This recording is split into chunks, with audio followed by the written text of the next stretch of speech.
Di tengah sorak-sorai dan lampu sorot acara ulang tahun ayahku yang ke-50, aku mengambil mikroon dan berkata dengan suara bergetar, "Ayah, ibu, saudara-saudara semua, aku Guy. Aku mencintai seorang pria." Kata-kata itu baru saja keluar dari mulutku ketika wajah ayahku memucat dan ibuku menangis histeris. Dalam waktu 2 jam kemudian, aku berdiri sendirian di Bandara Soekarno-Hatta dengan tiket satu arah ke Yogyakarta di tangan, sementara mobil orang tuaku sudah menghilang di kejauhan. Aku tidak percaya ini terjadi. Tas ranselku terasa berat, tapi yang lebih berat adalah hati ini yang baru saja dihancurkan oleh orang-orang yang seharusnya mencintaiku apa adanya. Malam itu hujan deras mengguyur Jakarta, tapi di dalam terminal bandara yang ramai, aku merasa seperti satu-satunya orang yang basah kuyup oleh air mata yang tak kunjung berhenti. Penerbangan pagi menuju Yogyakarta terasa seperti pelarian, tapi juga seperti akhir dari segalanya yang kukenal. Selama penerbangan, aku memandang keluar jendela, melihat awan-awan yang melayang bebas, bertanya-tanya mengapa hidupku tidak bisa seperti itu. Kenangan malam tadi berputar terus, suara ayah yang bergetar marah, "Kamu sudah gila, Rea. Ini aib bagi keluarga kita." Ibu hanya menangis sambil memegang dadanya, seolah kata-kataku adalah pisau yang menusuk jantungnya. Saudara-saudaraku diam, tapi tatapan mereka penuh kecewaan. Tak ada pelukan, tak ada pertanyaan, hanya keputusan cepat, tiket satu arah dan perintah pergi, jangan kembali sebelum kamu sadar. Di Bandara Yogyakarta, udara pagi terasa lebih sejuk, tapi dinginnya menusuk tulang. Aku naik taksi ke sebuah penginapan murah di dekat Malioboro, kamar kecil dengan kasur tipis dan jendela menghadap gang sempit. Aku duduk di tepi tempat tidur, memeluk lutut dan menangis lagi.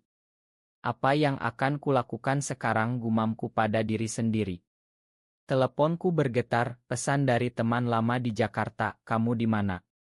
Keluargamu bilang kamu pergi." Aku tidak balas. Hari-hari pertama di Yogyakarta berlalu seperti kabut. Aku jalan-jalan sendirian, melihat para wisatawan asing yang tertawa bebas, pasangan-pasangan yang bergandengan tangan tanpa takut. Aku iri. Di Indonesia, di mana keluarga adalah segalanya, aku merasa seperti pengkhianat. Malam hari, aku duduk di warung angkringan, memesan kopi hitam dan nasi kucing, mendengarkan obrolan orang-orang sekitar tentang politik, agama, dan norma-norma. Setiap kali kata "gay" disebut sebagai lelucon, dadaku sesak. Aku mencoba mencari pekerjaan, mengirim lamaran ke kai-kai kecil. Satu hari, di sebuah kai bernama Kopi Senja dekat Tugu, pemiliknya, Mas Budi, seorang pria paruh baya yang ramah, melihat resumeku dan bertanya, "Kamu dari Jakarta?" "Sendirian." Aku mengangguk. Dia tersenyum pengertian, "Di sini banyak yang datang dengan cerita seperti kamu. Kerja saja dulu, nanti kita bicara." Aku mulai bekerja sebagai pelayan, membersihkan meja, menyeduh kopi, tersenyum pada pelanggan meski hati masih hancur. Setiap malam pulang, aku menulis di buku catatan, "Hari ini aku bertahan. Besok aku harus lebih kuat." Tapi di dalam, aku bertanya-tanya apakah aku akan pernah menemukan tempat di mana aku bisa menjadi diriku sendiri tanpa takut. Keluargaku tidak menghubungi, hanya pesan singkat dari ibu, "Doakan ayah sehat." Aku tahu itu kode untuk jangan kembali. Di Yogyakarta, kota yang katanya lebih toleran, aku masih merasa asing. Aku melihat pasangan sesama jenis yang berjalan hati-hati, tidak berpegangan tangan di tempat umum, dan aku mengerti mengapa. Tekanan sosial seperti dinding tak terlihat yang menekan dada.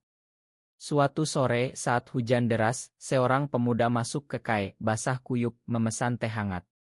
Namanya Arya. Dia duduk di sudut, membaca buku tentang seni Jawa. Kami bertukar senyum kecil. Itu awal dari sesuatu yang belum aku sadari akan mengubah segalanya. Malam itu, saat tutup kai, Mas Budi bilang, "Rea, besok ada gathering kecil di belakang kai. Datang saja, teman-teman yang mengerti." Aku ragu, tapi rasa kesepian lebih besar daripada ketakutan. Pagi berikutnya, aku datang ke gathering di ruang belakang kayak yang sederhana. Hanya ada 5 orang, Arya, 2 perempuan yang ternyata aktivis hak asasi, dan 2 pria lain yang bekerja di bidang kreatif. Mereka menyambutku dengan pelukan hangat, bukan pertanyaan yang menyelidik. Selamat datang di keluarga pilihan, kata Arya sambil tersenyum. Obrolan mengalir tentang mimpi, tentang bagaimana hidup di Indonesia dengan identitas seperti kami. Aku mendengar cerita mereka, satu kehilangan pekerjaan karena rumor, yang lain hampir menikah paksa sebelum kabur. Aku merasa tidak sendirian lagi. Arya, yang bekerja sebagai desainer Grace Relance, mengajakku jalan-jalan ke keraton setelah gathering. Kami berbicara panjang lebar tentang seni, tentang bagaimana lukisan wayang menggambarkan dualitas manusia. Kamu tidak perlu menjadi sempurna untuk dicintai, katanya pelan saat kami duduk di bangku taman. Kata-katanya seperti obat untuk luka lama. Hari-hari berlalu, aku semakin dekat dengan kelompok ini. Kami bertemu setiap akhir pekan, berbagi makanan, mendengarkan musik dangdut Remi yang lucu, tertawa sampai perut sakit. Untuk pertama kalinya sejak coming out, aku tertawa tulus. Tapi malam hari, saat sendirian di kamar kos, kenangan keluarga kembali menghantui. Ayah pernah bilang, laki-laki sejati melanjutkan garis keturunan. Aku bertanya-tanya apakah aku masih laki-laki di matanya. Suatu hari, Arya mengajakku ke studio kecilnya. Dia menunjukkan lukisan-lukisan abstrak tentang kebebasan tersembunyi. Ini tentang kita, katanya. Aku merasa ada ikatan yang tumbuh, tapi aku takut.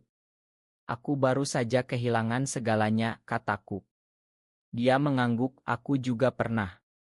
Tapi lihat, sekarang kita punya satu sama lain. Pekerjaanku di KAI semakin lancar. Pelanggan tetap mulai mengenalku, ada yang bilang, kamu kelihatan lebih bahagia akhir-akhir ini. Aku tersenyum, tapi di dalam masih ada badai. Telepon dari saudara perempuanku datang tiba-tiba, ibu sakit, Rea. Pulanglah. Aku membekuk. Apa ayah tahu aku datang, tanyaku. Jawabannya dingin, dia bilang kalau kamu masih begitu, jangan masuk rumah. Air mataku jatuh lagi. Aku cerita ke Arya malam itu di tepi sungai Code, duduk di batu sambil memandang lampu kota. Dia memegang tanganku pelan, kamu tidak harus memilih antara keluarga dan dirimu sendiri. Kadang kita ciptakan keluarga baru. Sentuhannya hangat, membuat hatiku berdegup lebih kencang. Aku mulai menyadari bahwa perasaan ini bukan sekadar persahabatan. Tapi aku mundur, takut terluka lagi. Minggu berikutnya, ada insiden kecil di KAI. Seorang pelanggan mabuk berteriak kata-kata kasar tentang orang seperti kami setelah melihat poster acara Pride kecil yang kami tempel diam-diam. Mas Budi menangkan. Tapi aku merasa dunia luar masih belum siap. Aku pulang dengan hati gelisah, tapi Arya menunggu di depan kos, membawa makanan malam.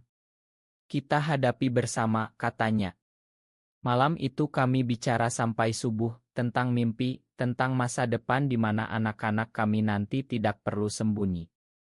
Aku tidur dengan senyum pertama dalam berminggu-minggu.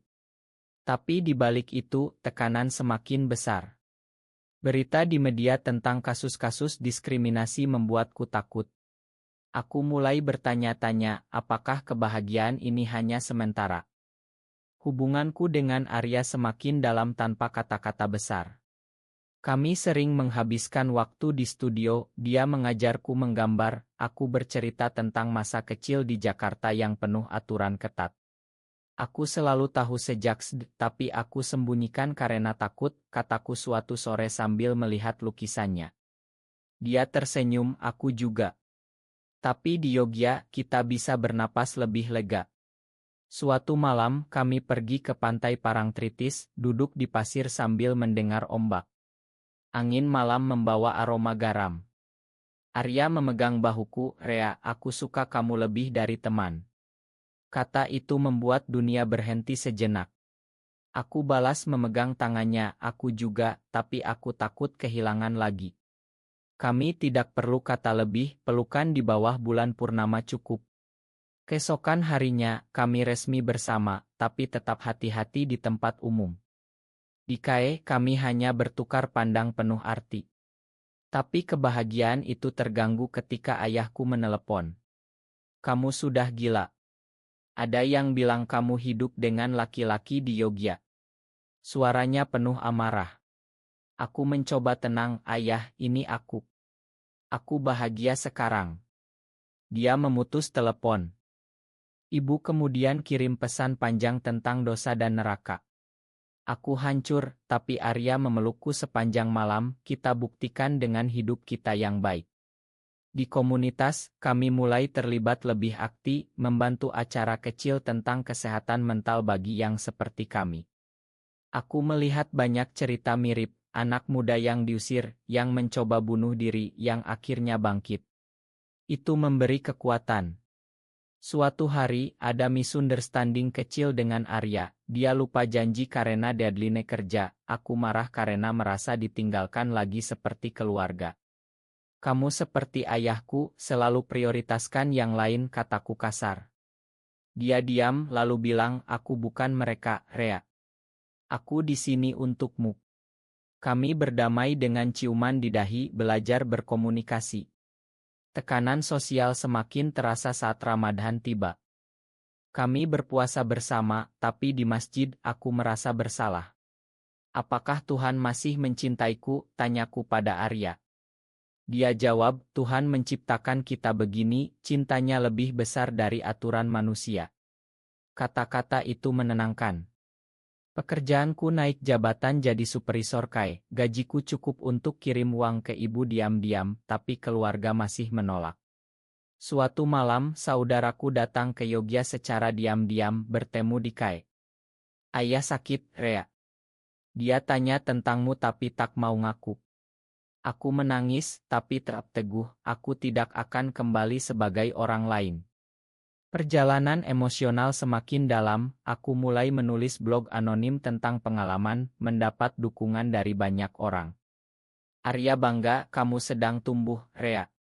Cinta kami semakin kuat, tapi badai belum datang.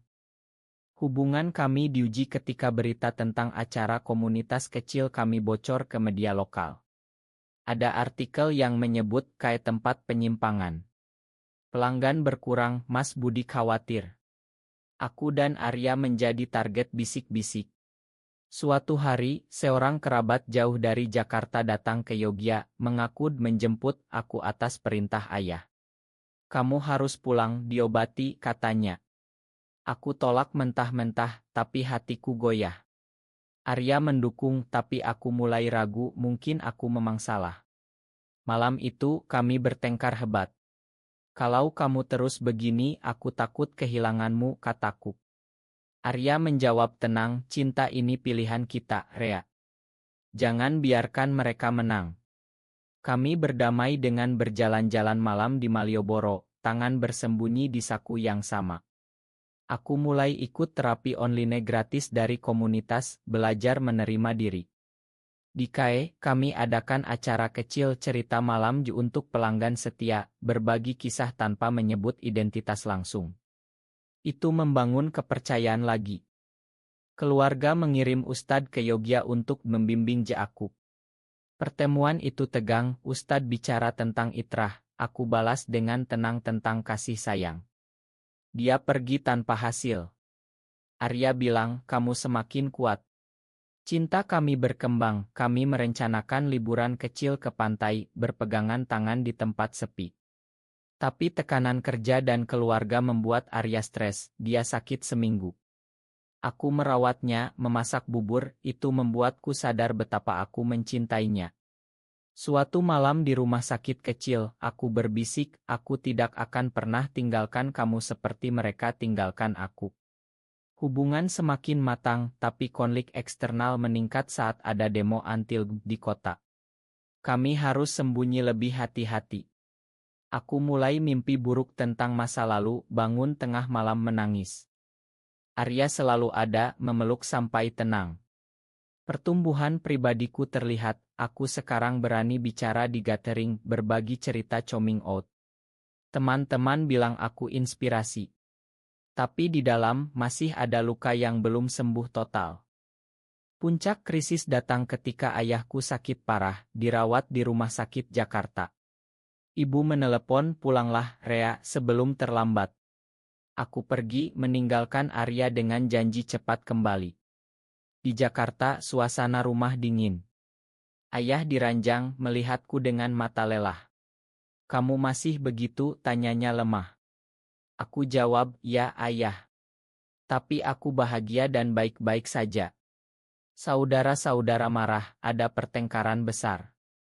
"Kamu bikin ayah sakit," kata kakakku. Aku pergi ke hotel, menangis sendirian. Arya menelepon setiap hari, memberi kekuatan. Saat ayah membaik sedikit, dia bilang, "Pergilah, tapi jangan harap kami terima." Kata itu seperti pisau lagi. Kembali ke Yogya, aku dalam titik terendah. Arya memelukku lama, "Kamu sudah lakukan yang benar." Tapi aku mulai menjauh, merasa tidak layak. Ada misunderstanding, Arya pikir aku mau putus, dia hampir menyerah. "Kalau kamu butuh waktu dengan keluarga, aku mengerti," katanya sedih. Aku jelaskan, kami berdamai dengan air mata. Di komunitas, ada yang mengkhianati kepercayaan, bocorkan alamat kos ke kerabat, membuat aku pindah sementara. Itu titik rendah terbesar.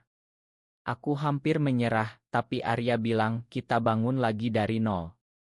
Aku mulai konseling lebih intens, menyadari bahwa penerimaan diri adalah kunci. Aku tulis surat panjang ke keluarga, ungkapkan semua rasa sakit dan cinta. Tidak ada balasan, tapi aku merasa lebih ringan.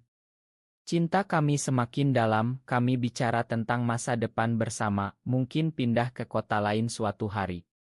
Krisis membuatku dewasa, melihat bahwa pengorbanan bukan akhir, tapi awal dari kekuatan baru. Setelah badai, datang ketenangan.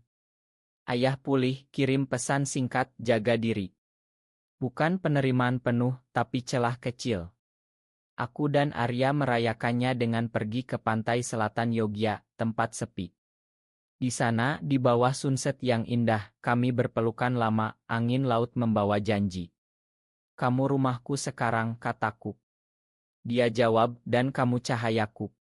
Kami kembali ke Yogya dengan semangat baru. Aku promosi jadi manager KAE, Arya dapat proyek besar. Komunitas semakin kuat, aku aktif membantu yang baru datang. Keluarga mulai bicara pelan-pelan lewat video call. Ibu tanya tentang pekerjaanku, ayah diam tapi mendengar. Aku tahu perubahan butuh waktu. Hari ini aku berdiri di balkon kos baru yang kami sewa bersama, memandang langit Yogya yang cerah. Perjalanan dari bandara itu, dari penolakan, telah membawaku ke tempat ini, seorang pria yang menerima dirinya, mencintai dengan tulus, dan membangun hidup dengan kepala tegak. Arya memeluk dari belakang, "Kita berhasil, Rea." "Ya, kami berhasil. Tapi perjuangan belum selesai, hanya saja sekarang aku siap menghadapi." Apakah kebahagiaan dalam mencintai sesama jenis selalu harus dibayar dengan pengorbanan keluarga? Benar atau salah?